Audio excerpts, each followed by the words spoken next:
Sezyapsizmi? Oldingidek ko'chalar bolalarga to'la emas. Bir zamonlar ko'cha bizning eng katta maydonimiz edi.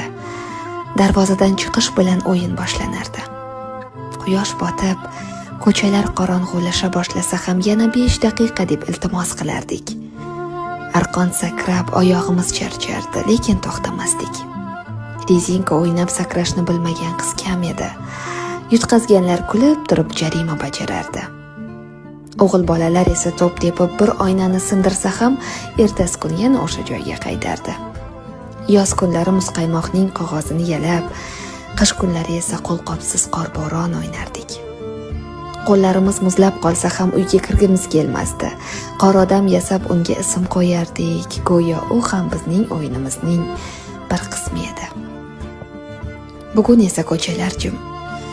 Derazalar ortida bolalar bor.